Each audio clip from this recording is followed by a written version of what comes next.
Hi guys! Welcome back to my channel, JB Wison. So guys, gaya ng ipinangako ko sa inyo, ipipresent ko sa inyo kung ano yung iba't ibang media na ilalagay natin dito sa ating sump water filter. So guys, bago ko ipagpatuloy ang ating presentation, nais ko po magpasalamat sa mga bago nating subscribers. At doon naman po sa mga dati pa, maraming salamat po sa panonood at patuloy nyo pong pagla-like dun sa mga videos na pinipresent po natin sa inyo. So guys, tara na!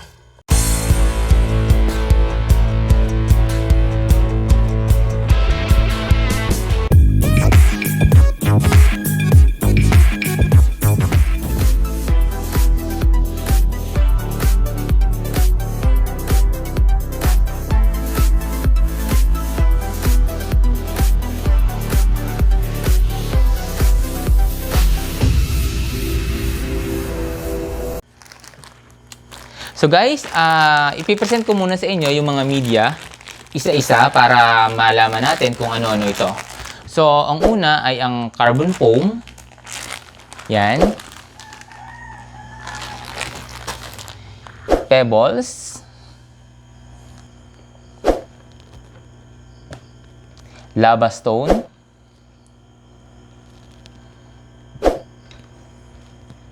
Ceramic stone. Gawin din po ang foam. Yan guys. So guys, isa-isa nating ilalagay dito para makita nyo kung ano-ano yun. Ilalagay na natin dito yung ating media. So guys, ito yung una. Ipapasok na natin siya dito para ma-filter. Dito pa lang sa una, masasala na agad yung mga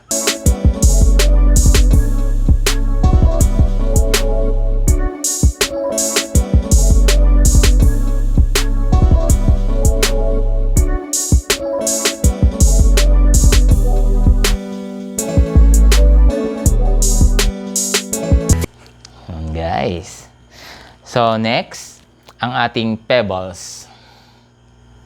Pero bago natin lagyan ng pebbles, lagyan muna natin siya ng foam para hindi sumabog yung ating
na nilalabas para sa ating aquarium. So guys, isusunod na natin ang ceramic stone.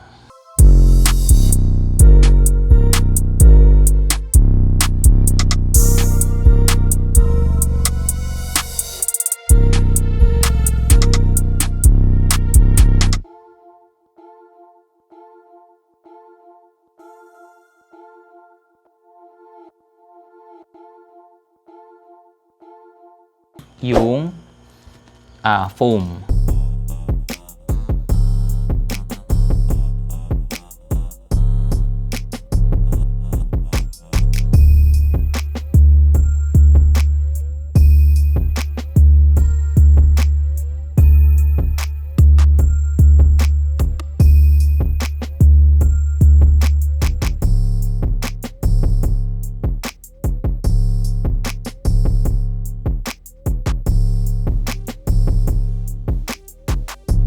So, ilalagay na natin sa ating aquarium.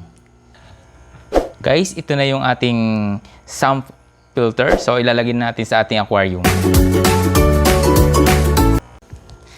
So, guys, nailagay na natin yung ating sump filter.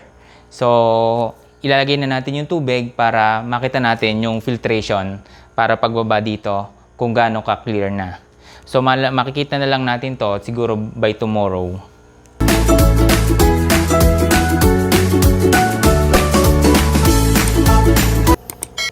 Pero bago yun guys, lalagyan din natin doon ng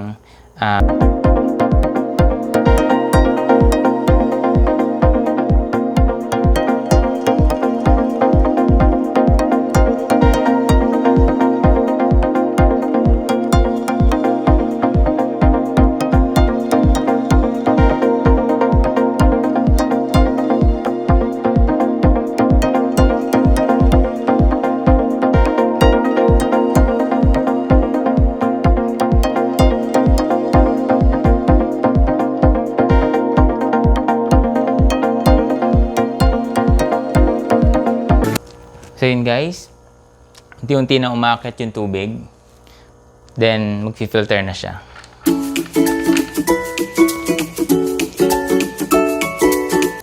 Kaya guys, matagal kasi. Tuyo pa kasi yung ating carbon foam. Kaya medyo matagal pa ng konti. Pero once na napuno na to, unti-unti na siya. So yun guys, umaagos na siya sa second cubicle. Guys, ang magiging challenge lang natin dito, yung paglilinis ng ating ng ating sump filter. Guys, unti-unti nang napupuno.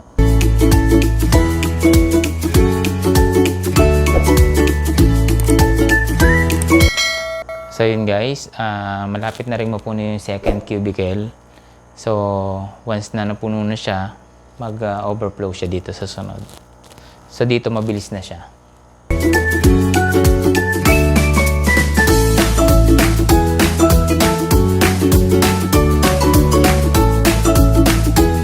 So, yun guys, nag-overflow na siya doon sa sunod na cubicle.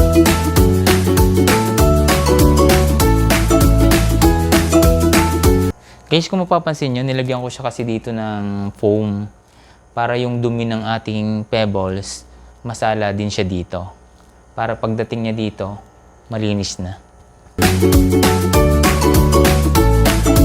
Guys, unti-unti nang napupuno dun sa lava stone natin.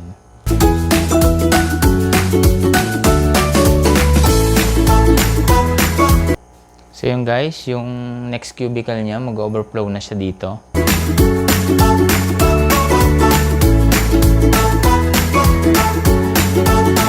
So guys, bukas ng umaga, kung makikita nyo ngayon, clear na siya. So by tomorrow, makikita natin siya talagang crystal clear yung tubig niya. Kumbaga, salang-sala yung tubig natin. So yun guys, yung last cubicle niya, mag-overflow na din siya. Yun guys, mag-overflow na siya dun sa last cubicle. So mag-overflow na siya. So pag nag-overflow na siya doon, flow out na siya. So talagang malinis na. Sa sobra ba naman dami ng filter natin. Maraming salamat po sa pagsuporta niyo sa aking channel. So, sa mga hindi pa po nakakapag-subscribe, please do subscribe and click the bell button para po updated tayo sa lahat ng mga videos po na ipopost natin. So guys, maraming salamat.